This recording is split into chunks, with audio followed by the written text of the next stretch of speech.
तो बच्चों, कहानी के अब दूसरे भाग की ओर हम लोग बढ़ते हैं। ये जो पाठ 4 इससे पहले हमने पढ़ाया था, उसके आगे है कक्षा 6 का पाठ है, पाठ 4। तो आगे इस कहानी में क्या है आप लोग बच्चे देखेंगे। जब वह जोसेफ और पियरे दोनों, घोड़े का मालिक और घोड़ा दोनों बूढ़ा होने लगे, तो अब समय बताने लगा कि समय नज़दीक आ गया है आप लोगों का। पियरे की पलकें अब सफ़ेद पक कर हो गई थी। जोसेफ भी अब अपनी घुटनों को उतना उठा नहीं सकता था। अस्तबल के सुपरवाइजर जैक को उनके बुढ़ापे का पता तब चला जब एक दिन पियरे लाठी के सहारे चलता हुआ आया और बोला, क्या बात है पियरे? जैक ने हंसकर पूछा, क्या तुम्हारी टांगों में दर्द है? हाँ जैक, पियरे ने जवाब दिया, अब मैं बूढ़ा हो रहा हूँ और मेरे पैर भी दर्द करने लग गए हैं। बस तुम अपने घोड़े को दरवाजे पर दूध की बोतलें रखना सिखा दो। जैक ने कहा, बाकी सारी काम तो वह करता ही है। मतलब देखो बच्चों, इस पाठ में बताया गया है कि मनुष्य ही नहीं, जानवर भी बहुत सेंसिटिव होते हैं, बहुत ही समझदार होते हैं, बहुत ही विश्वासी होते हैं, और विश्वास करना भी चाहिए, क्यों न किया जाए, उसके लायक वो होते ही हैं। और इसका एक बहुत ही सर्वोत्तम उदाहरण है ये जोसेफ और पियरे की जोड़ी। तो एडवर्ड स्ट्रीट पर बसे सभी 40 परिवारों को पियरे अच्छी तरह जानता था। घर के नौकरों को भी मालूम था कि पियरे पढ़ लिख नहीं सकता, इसलिए उसके लिए कोई चिट्ठी नहीं छोड़ते थे। अगर कभी दूध की और बोतलों की ज़रूरत होती तो वे घोड़ा गाड़ी की आवाज़ सुनकर दूर से ही चिल्लाते, पियरे आज एक और बोतल दे देना। तो बच्चों, ये स्थिति थी और यादाश्त मेमोरी इतनी तेज थी पियरे की कि कहना नहीं। वापस अस्तबल आकर बिना गलती किए वह जैक को दूध का सारा हिसाब बता देता। जैक अपनी डायरी में तुरंत नोट कर लेता था। एक दिन दूध कंपनी का मैनेजर सुबह सुबह अस्तबल का मुआयना चेकिंग करने पहुंचा तो जैक ने पियरे की ओर इशारा करते हुए मैनेजर से कहा, जरा देखिए तो किस तरह पियरे अपने घोड़े से बात करता है, और घोड़ा भी कितने प्यार से अपना मुंह घुमाकर पियरे की बात सुनता है। पियरे और घोड़े में गहरी दोस्ती थी, बॉजम फ्रेंडशिप थी। ये दोनों क्या बात करते हैं, इस रहस्य को बस और कौन बताएगा, ये दोनों ही बता सकते हैं। कभी कभी तो ऐसा लगता है जैसे दोनों हम पर हंस रहे हों। पियरे भला आदमी है, पर बेचारा बूढ़ा हो रहा है। मैं आपसे अर्ज करता हूँ कि अब आप इसे रिटायर कर दें और उसकी पेंशन बांध दें। उसने मैनेजर से ऐसा दरख्वास्त किया, आग्रह किया। बात तो ठीक है, मैनेजर ने कहा। पियरे अपना काम 30 साल से कर रहा है, पर कभी कहीं से कोई गिला शिकवा आया नहीं। उससे कहो कि वह अब घर पर बैठकर आराम करे और उसकी पूरी तनख्वाह, पूरा सैलरी मिलती रहेगी। लेकिन देख लीजिए, कर्मठ पियरे ने रिटायर होने से इनकार कर दिया। उसे इस बात से गहरा धक्का लगा कि वह अपने प्यारे घोड़े जोसेफ से रोज़ नहीं मिल पाएगा। हम दोनों ही अब बूढ़े हो चले हैं, उसने जैक से कहा। हम दोनों अगर इकट्ठे ही रिटायर हों तो अच्छा होगा। मैं आपसे यह वादा करता हूँ कि जब मेरा घोड़ा रिटायर होगा तब मैं भी अपना काम छोड़ दूंगा।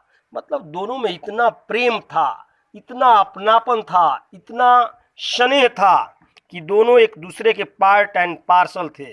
दोनों एक दूसरे के बिना रह नहीं सकते थे। जैक एक भला आदमी था, वह पियरे की बात समझ गया। पियरे और जोसेफ के बीच रिश्ता ही कुछ ऐसा था जिसे देख दुनिया मुस्कुराने लगे। ऐसा लगता था मानो दोनों एक दूसरे का सहारा हों।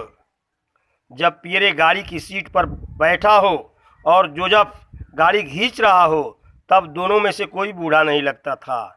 लेकिन काम खत्म होने के बाद पियरे लंगड़ाते हुए घोड़े पर इस तरह धीरे धीरे चलता रहता जैसे वह बहुत बूढ़ा आदमी हो। उधर घोड़े का भी मुंह लटक जाता, वह थका हारा सा अस्तबल वापस आ जाता। मतलब वह लोग अपनी उम्र को काम के समय आड़े नहीं आने देते थे, काम के समय बिल्कुल स्ट्रिक्ट। तो हमें भी काम के समय ये सीख लेने चाहिए इस घोड़े से, उसके मालिक से, कि काम बिल्कुल जब करना चाहिए तो पूरी सतर्कता के साथ। एक दिन क्या हुआ, सुबह सुबह जब पियरे आया तो जैक ने उसे एक बेहद बुरी खबर सुनाई। पियरे, आज जोसेफ सोकर ही नहीं उठा। वह बहुत बूढ़ा हो गया था। 25 साल की उम्र में घोड़े की वैसे ही हालत हो जाती है जैसे 75 साल के व्यक्ति की। तो ये जब सुना पियरे तो लंबी सांस ली और कहा, अच्छा, अब जोसेफ को कभी नहीं देख पाऊंगा। नहीं, तुम उसे देख सकते हो, जैक ने दिलासा देते हुए कहा। वह अभी अस्तबल में है और उसके चेहरे पर बड़ी शांति है। तुम जाकर तो देख लो। पियरे गया, देखा। जैक ने उसका कंधा थपाया। फिक्र न करो, हम तुम्हारे लिए जोसेफ जैसा ही एक और घोड़ा ढूंढ देंगे और महीने भर में तुम जोसेफ की तरह उसे भी पूरा रास्ता सिखा दोगे, है ना। पियरे बरसों से एक मोटी टोपी पहनता था। टोपी के एक हिस्से से उसकी आंखें लगभग ढक जाती थी। जय को उन सभी आंखों में एक निर्जीव भाव दिखाई दिया। पियरे की आंखों से उसके मन की व्यथा झलक रही थी। एकदम वो इशारा कर रही थी कि परेशानी तो है, उसे इस बात का कष्ट तो है कि वह घोड़ा अब बिल्कुल हमारे साथ अब नहीं रह पाएगा। ऐसा लगता था जैसे उसका दिल टूट रहा हो। आज छुट्टी ले लो, पियरे, जैक ने कहा। परंतु पियरे उससे पहले ही घर वापस चल पड़ा था। अगर कोई उसके पास होता तो अवश्य पियरे की आंखों से लुढ़कते आंसू देखता और उसका सुबकना सुनता। पियरे एक कोना पार कर सीधा सड़क पर आ गया। उधर तेजी से आते ट्रक के ड्राइवर ने जोर से हॉर्न बजाया और दबाकर ब्रेक लगाया, लेकिन पियरे को कुछ सुनाई नहीं दिया।